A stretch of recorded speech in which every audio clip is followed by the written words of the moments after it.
Merci, messieurs les professeurs présidents du jury, mesdames et messieurs les professeurs membres du jury. L'objet de notre recherche doctorale a porté sur le crime d'agression du point de vue du droit international, en particulier sous l'angle de l'examen des conditions d'opérationnalisation de sa répression par les juridictions pénales étatiques. Précisons d'emblée à ce stade que ce crime qui fait l'objet de notre recherche revêt une double dimension. Il s'agit d'abord d'un acte étatique entrant dans la catégorie des violations des règles fondamentales d'interdiction du recours à la force armée dans les relations interétatiques. Ce n'est pas de cet aspect dont nous allons parler ici.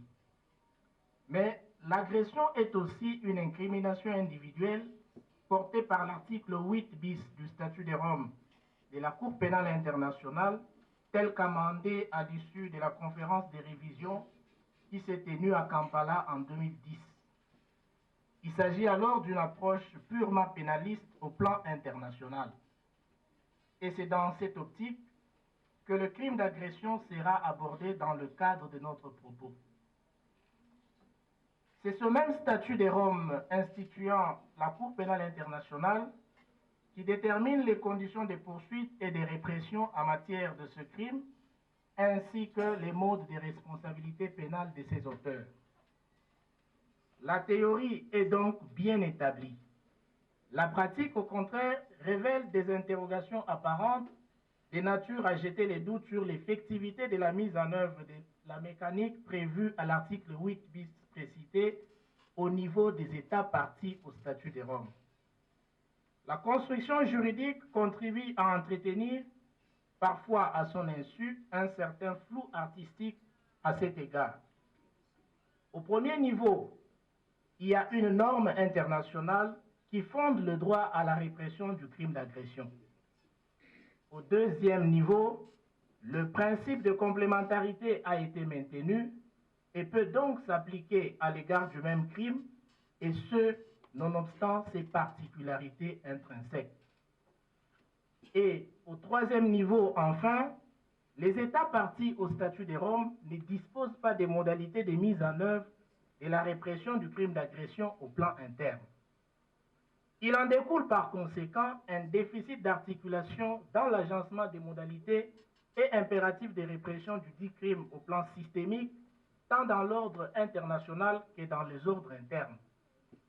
Il se dégage donc une zone grise qui s'avère de nature à consacrer dans une certaine mesure l'impunité des auteurs du crime d'agression.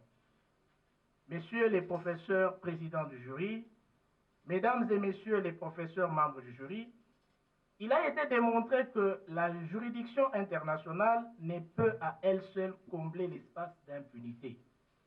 Surtout qu'en matière de crime d'agression, la Cour pénale internationale n'exerce pas sa compétence dans les mêmes circonstances que les autres crimes. L'article 15 bis du statut de Rome a davantage entouré l'exercice de cette compétence des conditions drastiques lorsqu'une situation d'agression est renvoyée par un État ou à l'initiative propre du procureur.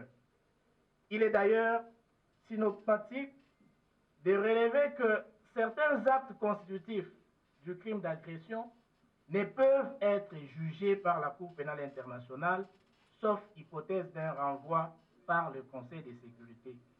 La situation en Ukraine et même en République démocratique du Congo, notre pays, illustre parfaitement la difficulté pour la Cour pénale internationale d'exercer sa compétence à l'égard de certains actes constitutifs de crimes d'agression. Mais les difficultés ne sont pas que inhérentes à l'ossature du système de répression institué dans sa double composante internationale qu'interne. L'engagement des États partis au statut de Rome est contrasté et relativement peu déterminant à cette fin. Les indices d'ordre statistique ci-après en témoignent. À ce jour, sur les 121 États partis au statut de Rome, seuls 45 d'entre eux ont ratifié les amendements relatifs aux crimes d'agression, soit 37%. Et parmi les 45 États, 7 États seulement ont intégré ces crimes dans leur ordre juridique interne. Et même alors, sans prendre toute toutes les mesures nécessaires à la mise en œuvre de sa répression. Nous avons pris pour le cas de notre recherche le cas de l'Allemagne et du Luxembourg. 38 États ont ratifié les amendements, mais se sont réservés d'intégrer ces crimes au niveau interne. Pour cette catégorie, nous avons pris les cas de la Suisse et de la Belgique. Comme on peut le constater, 76 autres États partis au statut de Rome, soit 63%, n'ont pas ratifié ces amendements. De plus, leur législation ne contient guère d'infractions nationales ordinaires dont les définitions seraient susceptibles de se recouper